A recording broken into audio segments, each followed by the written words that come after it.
सभी का स्वागत है सी प्लस प्लस के नए सीरीज में। मैं डॉक्टर राकेश कुमार पांडे आपको सी प्लस प्लस के बेसिक कंसेप्ट के साथ उसके एडवांस कंसेप्ट तक लेकर के चलूँगा। एक एक लेक्चर करके मेरी सारी वीडियो आएगी, जिसमें कि मैं आज स्टार्ट कर रहा हूँ प्रोग्रामिंग पैराडिज्म से, कि प्रोग्रामिंग पैराडिज्म क्या है और ये कैसे ग्रो किया, लैंग्वेज की हायरार्की क्या है, उसके बारे में मैं आपको बताता हूँ। तो चलिए स्टार्ट करते हैं। ये प्रोग्रामिंग पैराडिज्म का मतलब होता है कि आप किस तरीके से, यानी कि स्टार्टिंग स्टेज से लेकर के आज तक प्रोग्रामिंग की हायरार्की क्या चली, क्या क्या उसकी हिस्ट्री है, कैसे कैसे आई, ये सारा कुछ हम लोग देखते हैं प्रोग्रामिंग पैराडिज्म में, जिसमें कि फैसिलिटी क्या क्या प्रोवाइड किया गया है। तो सबसे कॉमन चीज़ कि आखिर पैराडिज्म क्या है। A programming paradigm is a fundamental part of computer programming. Paradigm differ in the concept and abstraction used to represent the elements of a program and the steps that compose a computation।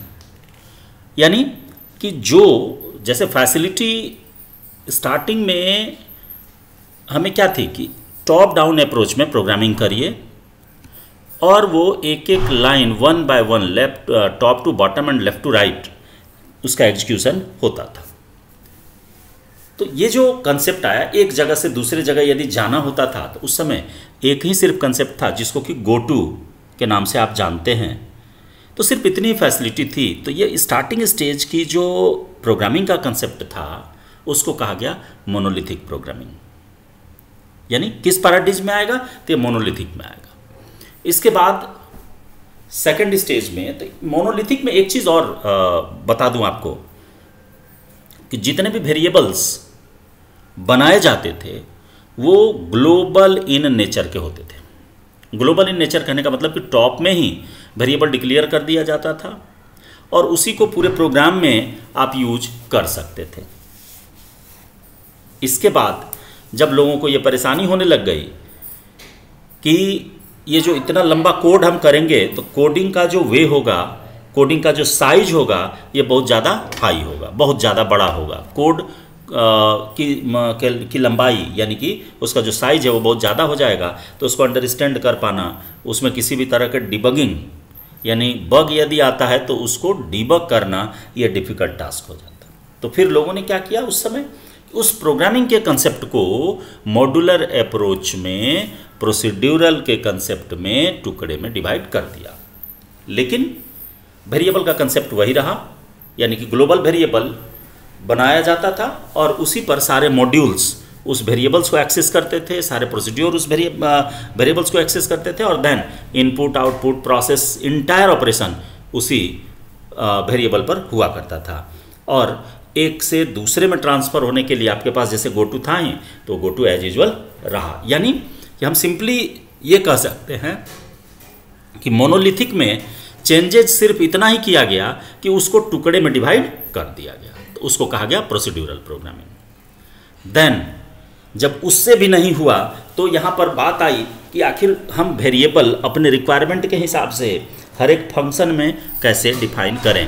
तो जब इसके concept को implement किया गया तो उस तरह के लैंग्वेज को या पैराडिज्म को कह दिया गया स्ट्रक्चर्ड प्रोग्रामिंग। स्ट्रक्चर्ड प्रोग्रामिंग में लोकल वेरिएबल बनाने की फैसिलिटी जोड़ दी गई, ग्लोबल तो था ही, लोकल बनाने की फैसिलिटी जोड़ी गई और उसके साथ ही साथ और भी बहुत सारे कंसेप्ट्स इसके साथ इम्प्लीमेंट किए गए। जैसे आपको लूप का कंसेप्ट आया, कंडीशन चेक करने के लिए बहुत सारे कंसेप्ट्स को, जैसे इफ़ कंडीशन का इंटायर फॉर्म आ गया।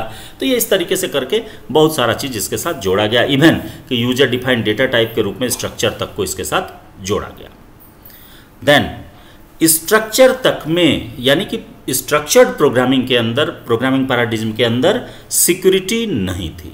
सिक्योरिटी नहीं थी यानी कि किसी भी तरह के प्रोग्रामिंग को जब हम इसके अंदर करते थे तो एक नेम से एक ही फंक्शन बनाया जा सकता था, एक ही प्रोसीड्योर या मेथड इसके अंदर बनाया जा सकता था। तो जो कि एक किसी बड़े प्रोजेक्ट को हैंडल कर पाना इसमें पॉसिबल नहीं था, नाम बदलना जरूरी हो जाता था। दूसरी बात थी कि किसी भी वेरिएबल में किसी भी तरह की सिक्योरिटी नहीं थी, कहीं से भी उसको एक्सेस किया जा सकता था। स्ट्रक्चर भी बना, यूजर डिफाइंड डेटा टाइप भी बनाया गया, उसके अंदर के भी वेरिएबल्स को, यानी कि जो मेंबर वेरिएबल्स थे उसको स्ट्रक्चर के वेरिएबल के थ्रू डॉट ऑपरेटर का यूज करके एक्सेस आप कर सकते हैं, जो कि आप सी तक में आप देख चुके हैं।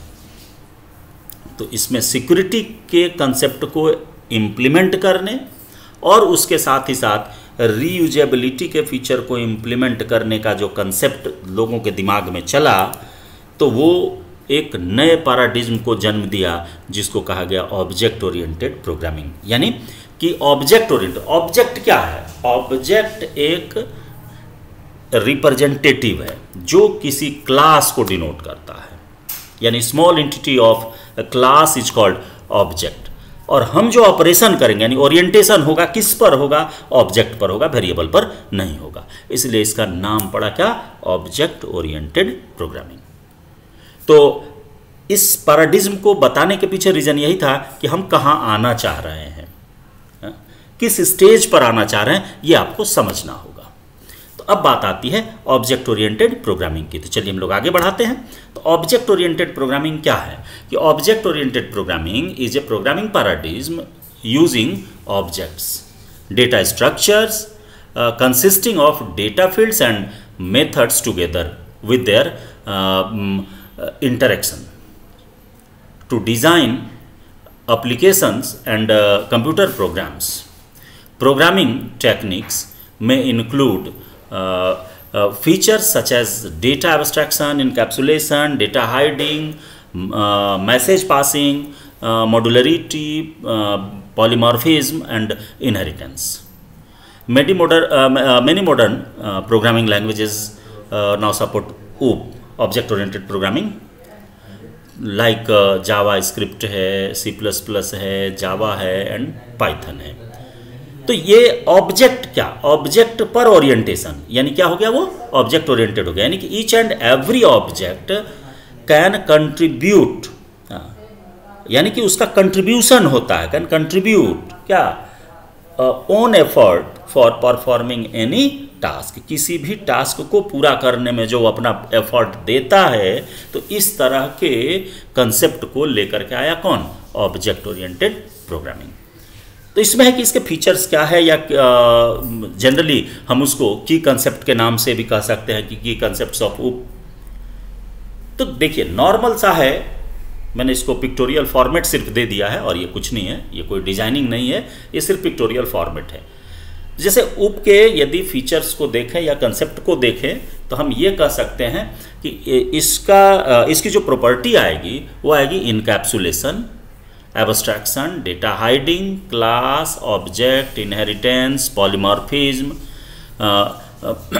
Delegation, genericity, message passing, dynamic binding, reusability.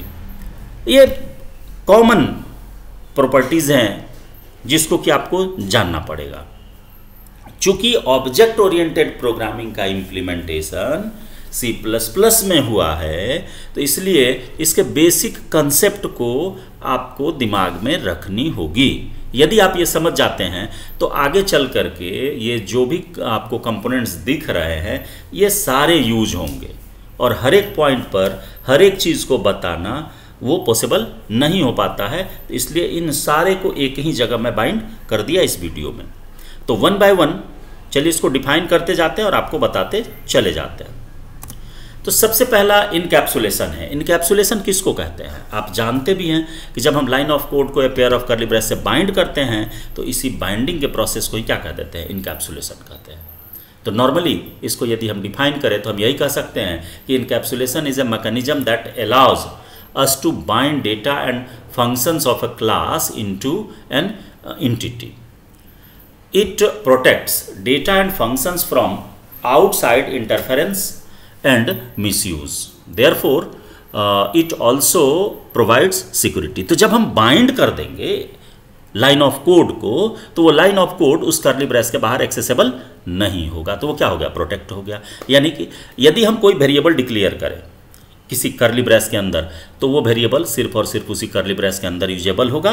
Curly brace के बाहर से आप उसको एक्सेस करना चाहिएगा तो वो पॉसिबल नहीं है, यानी कि आउटसाइड इंटरफेरेंस जो है वो उस पर पॉसिबल नहीं है।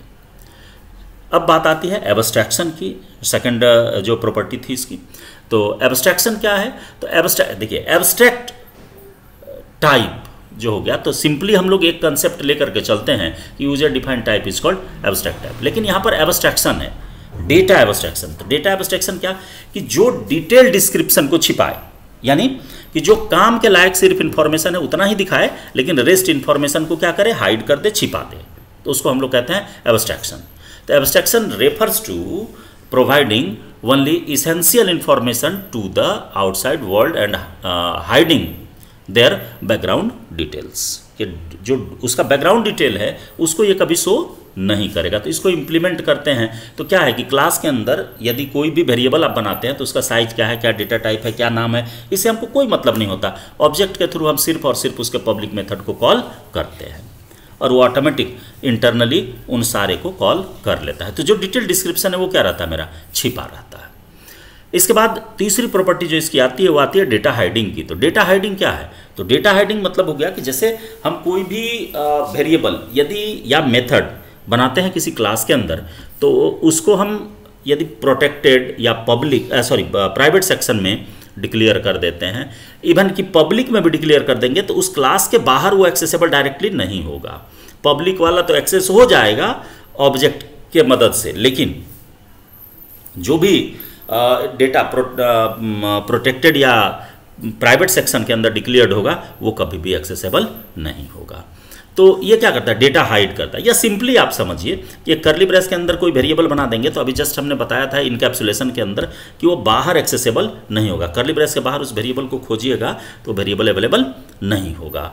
तो ये एक कंसेप्ट आता है किसका, डेटा हाइडिंग का। नेक्स्ट प्रॉपर्टी जो इसका हम देखते हैं या कंपोनेंट देखते हैं तो वो क्या है, क्लास है। क्लास क्या है? क्लास एक यूजर डिफाइंड डेटा टाइप है। यूजर डिफाइंड डेटा टाइप जैसे स्ट्रक्चर था सी में, उसी तरीके से यहाँ भी क्लास है और क्लास एक यूजर डिफाइंड डेटा टाइप है। वो डिफरेंस मैं आगे करूँगा एक एक करके, जैसे जब क्लास के बारे में बताऊँगा तो उस समय आपको स्ट्रक्चर से इसको कंपेयर करके आपको डिस्क्राइब कर दूंगा। लेकिन अभी पहले इस क्लास के बारे में आपको समझना है। क्लास क्या है? एक यूजर डिफाइंड डेटा टाइप है जो कंटेन करता है दो चीज़, सिंपली हम दो कहते हैं लेकिन तीन हो जाएगा, कि वेरिएबल, कांस्टेंट और उसके साथ ही साथ मेथड्स। और जो ये क्लास एक डेटा टाइप के रूप में, यूजर डिफाइंड डेटा टाइप के रूप में यूज होता है, ये फॉलो करता है प्रीवियसली जो डिक्लेयर्ड आपको कंपोनेंट्स हैं, जैसे कि एब्स्ट्रैक्शन है, इनकैप्सुलेशन है और डेटा हाइडिंग है। इस तीनों का होना क्लास के अंदर नेसेसरी है, ये रहेगा ही रहेगा। तो जब हम बात करते हैं कि क्लास की, तो क्लास एक यूजर डिफाइंड डेटा टाइप है और ये कंटेन करता है data member and member functions also. Data members का मतलब हो गया कि दोज वेरिएबल्स और constants which are declared inside the class is called data members of the class.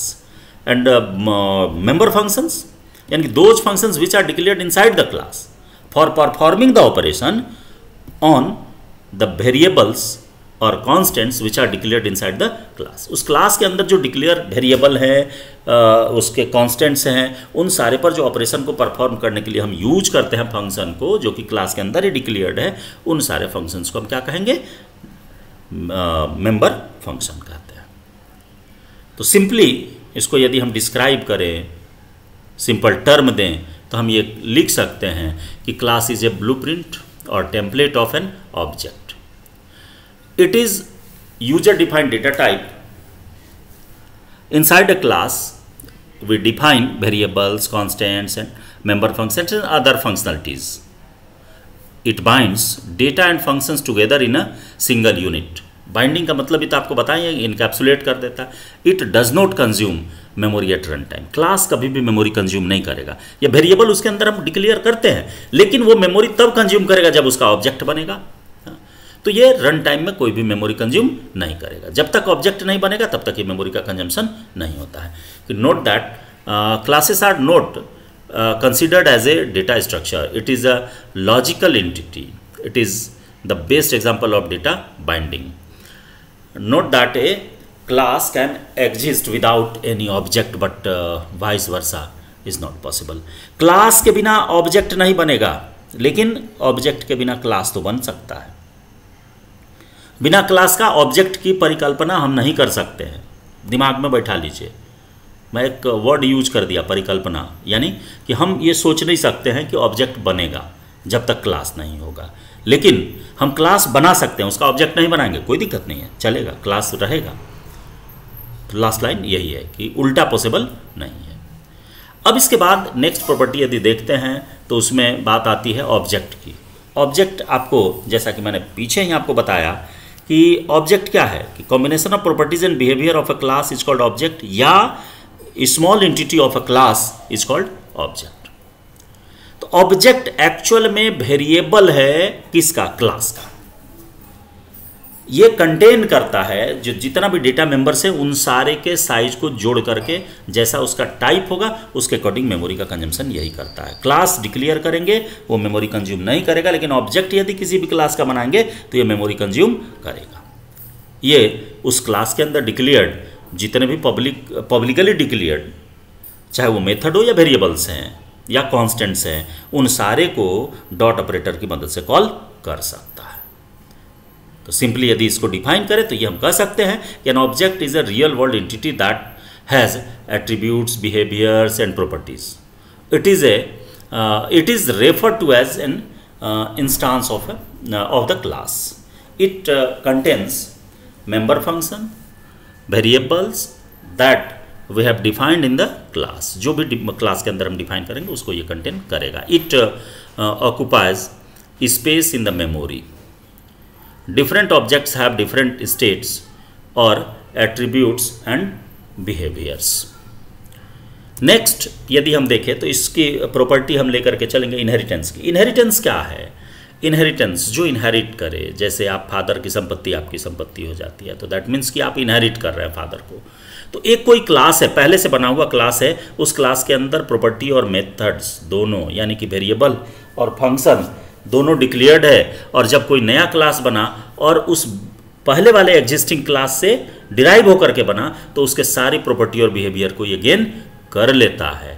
तो इस तरह का जो कंसेप्ट इम्प्लीमेंट जहाँ किया गया वो कहलाया क्या कंसेप्ट? इनहेरिटेंस. इनहेरिटेंस सिंपली आपको एक चैप्टर है C++ पे, मैं इसको डिस्क्राइब तो करूंगा, लेकिन सिंपली आप ये जानिए कि टाइप्स ऑफ इनहेरिटेंस कितना है.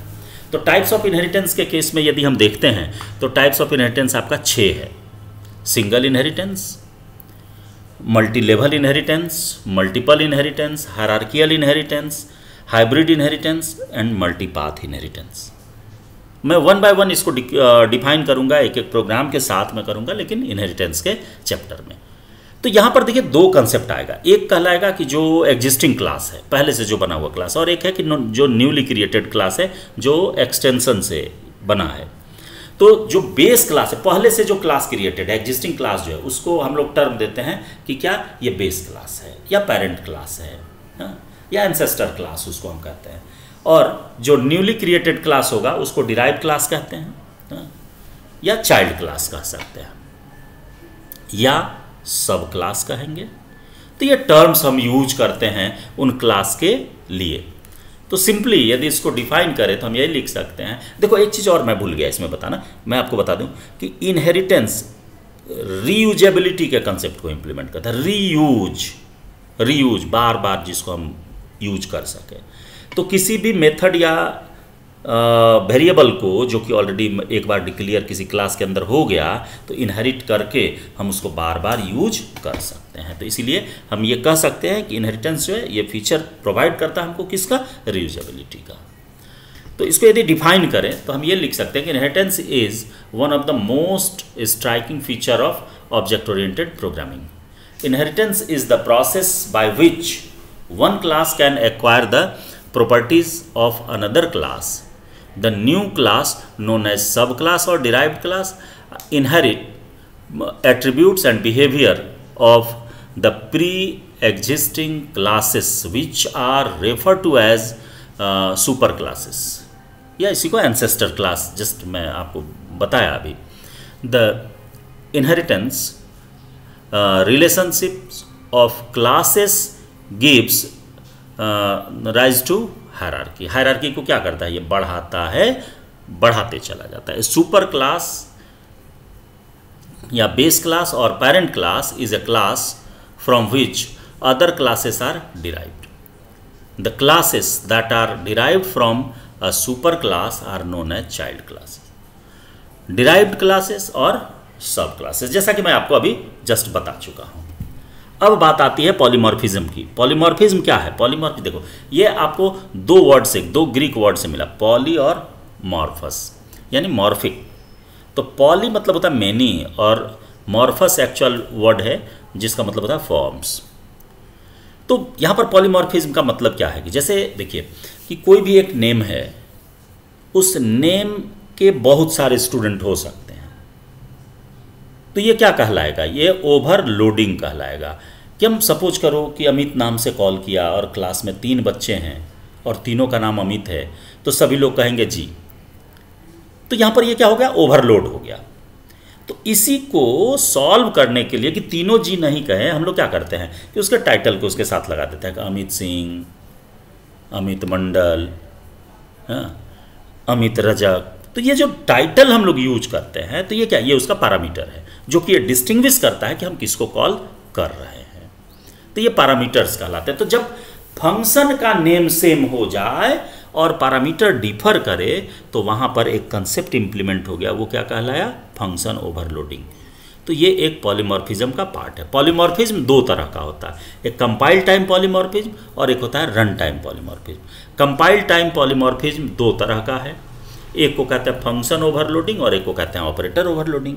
और रन टाइम पॉलीमॉर्फिज्म जो है उसको हम लोग सिंपली वर्चुअलिटी के नाम से जानते हैं या उसी को डायनामिक बाइंडिंग भी कहते हैं. और इधर जो कंपाइल टाइम पॉलीमॉर्फिज्म है इसको हम लोग स्टैटिक बाइंडिंग के नाम से जानते हैं. यानी कि ये पहले ही डिसाइड हो जाता है at the time of compilation ही कि कौन से फंक्शन के बॉडी को कॉल करना है किस कॉल के फंक्शन के कॉल के साथ.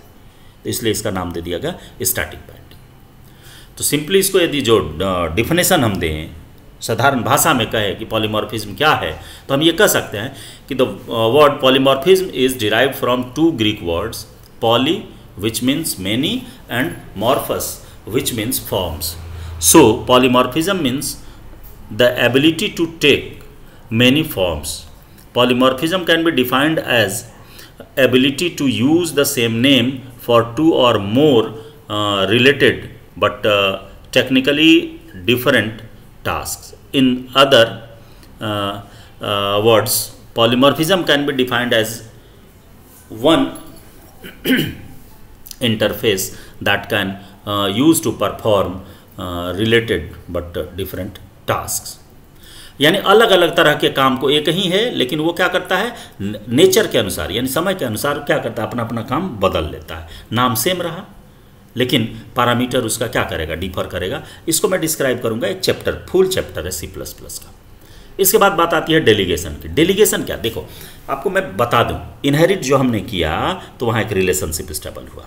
जैसे आपके घर में तो आप फादर कहते हैं, पिता कहते हैं, दादा कहते हैं, तो वहाँ पर एक रिलेशन स्टेबल होता है कि आप दादा की संपत्ति डायरेक्ट बच्चे तक इनहेरिट हो जाती है.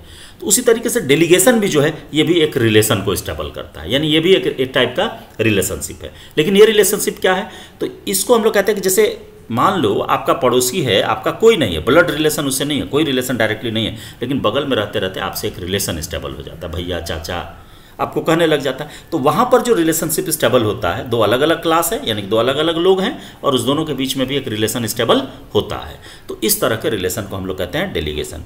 तो जब किसी क्लास का ऑब्जेक्ट किसी दूसरे क्लास में as a data member use होने लग जाए तो इस तरह के सिचुएशन को हम लोग कहते हैं, यानी दोनों के बीच में भी रिलेशन स्टेबल हो गया, तो यहाँ पर इस तरह के सिचुएशन को हम लोग कहते हैं डेलीगेशन. तो object delegation means using the object of another class as a class member of another class. It is known an object delegation. इसके बारे में हम लोग पढ़ेंगे भी आगे कि कैसे यूज करेंगे, इम्प्लीमेंटेशन क्या होगा. इसके बाद बात आती है जेनरिसिटी की. जेनरिसिटी क्या है, अभी तक देखिए सिंपल सा चीज़ आप लोग पढ़ते आए हैं या हम लोग भी पढ़ाते आए हैं, वो ये कि एक वेरिएबल यदि हम डिक्लेयर किए तो वो वैसा ही वैल्यू कंटेन करेगा जिस टाइप का वो डिक्लेयर किया गया है। लेकिन C++ में एक नया कंसेप्ट लेकर के आया जिसको जेनेरिक प्रोग्रामिंग के नाम से जानते हैं, और इसको इम्प्लीमेंट करने के लिए टेम्पलेट को यूज किया गया। ये आपको फैसिलिटी प्रोवाइड करता है कि एक ही वेरिएबल, उसमें हम जिस तरह का वैल्यू असाइन करेंगे उस तरह के नेचर को वो फॉलो करेगा। यानी कि किसी भी तरह के वैल्यू को हम एक ही वेरिएबल में स्टोर कर सकते हैं। तो इस तरह के प्रोग्रामिंग के कंसेप्ट को जो इम्प्लीमेंट किया गया, तो उस प्रोग्रामिंग को कह दिया गया कैसा, जेनेरिक प्रोग्रामिंग। तो इसी का नाम दे दिया क्या, जेनरिसिटी। कि this feature allows declaration of variables without specifying exact data type. The compiler identifies the data type at run time. The template feature in C++ allows generic programming। अभी just मैंने आपको डिक्लेयर कर दिया, ये clear कर दिया। ये advance में मैं आपको पढ़ाऊंगा C++ के एडवांस में। Next, message passing. Message passing क्या है? मैसेज पासिंग का मतलब हुआ कि जब हम ऑब्जेक्ट के थ्रू मेथड को कॉल करते हैं तो वहाँ पर क्या करते हैं, एक का मैसेज दूसरे में पास कर देते हैं, एक से दूसरे को सप्लाई करना, ये कहलाता है message passing. In OOP, message passing in OOP is a mechanism for objects to communicate and interact with each other by sending messages. It involves invoking methods on objects which can lead to the exchange of information, execution of a specific behavior or modification of an object's state, उसके state को जो change कर दे। यानी message, एक ऐसा message जो कि एक से रिटर्न हुआ वो दूसरे में हम उसको पास कर दिए, तो वहाँ पर क्या हो गया, मैसेज पासिंग के कंसेप्ट, उस तरह के प्रोसेस को ही क्या कहा गया, मैसेज पासिंग कहा गया। इसके बाद है डायनामिक बाइंडिंग। तो अभी जस्ट मैंने जो आपको पॉलीमॉर्फिज्म बता रहा था, तो पॉलीमॉर्फिज्म में दो कंसेप्ट लेकर के चला कि एक को कहते हैं कि रन टाइम पॉलीमॉर्फिज्म और एक को कहते हैं कंपाइल टाइम पॉलीमॉर्फिज्म। तो जो रन टाइम पॉलीमॉर्फिज्म की बात करेंगे तो वही कहलाता है क्या, डायनामिक बाइंडिंग। यानी कि eight the time of execution ये डिसाइड होता है कि कौन सा, किस कॉल पर कौन सा मेथड का बॉडी कॉल होगा, कब, एग्जीक्यूशन के समय। इसीलिए इसको कह दिया गया डायनामिक बाइंडिंग। इसको लेट बाइंडिंग के नाम से भी जानते हैं। In OOPs, dynamic binding refers to linking a procedure call to the code that will be executed only at run time. The code associated with the procedure in not known until the program is executed, which is also known as late binding। यानी पहले से पता नहीं होता कि कौन सा call होगा, जब रन करता है जिसका एड्रेस ट्रांसफर किया जाता है उसके अकॉर्डिंग प्रोग्राम का एग्जीक्यूशन यानी मेथड के बॉडी का एग्जीक्यूशन होता है। इसीलिए इसको कहा गया क्या है, ये डायनामिक बाइंडिंग। और लास्ट जो कंसेप्ट हमने इनहेरिटेंस में आपको बताया कि रीयूजेबिलिटी। रीयूजेबिलिटी क्या, जिसको हम बार बार यूज कर सकें। तो reusability in object oriented programming refers to the ability to use existing code for new projects और tasks. This is achieved by creating classes and objects that can be reused throughout the program rather than having to write new code for each individual task. This can save time and resources while also making the code more efficient and maintainable। कितना आसान सा चीज़ है कि reusability, बार बार जिसको हम use करें तो बार बार use करेंगे तो हमको बार बार लिखना तो नहीं पड़ेगा, स्पेस कंज्यूम नहीं करेगा और टाइप करने में मेरा समय भी नहीं जाएगा। तो रीयूजेबिलिटी के फीचर, तो इतने फीचर्स हैं किसके, C++ को जो उप का जो कंसेप्ट है जिसको कि हम इम्प्लीमेंट करेंगे C++ में। तो आज इस वीडियो में बस इतना ही। सभी का धन्यवाद और आप ज़्यादा से ज़्यादा चैनल को सब्सक्राइब कीजिए और लाइक कीजिए और अपने दोस्तों के साथ शेयर कीजिए। आपको इम्पॉर्टेंट वीडियोस मिलती रहेंगी एक सीरीज में। मेरा ये पहला क्लास है इस सेशन के लिए मैं लेक्चर 1 to देन जितना भी लेक्चर जाएगा मैं बताऊंगा, 1 by 1 सारा चीज़ आपको बताऊंगा। Thank you.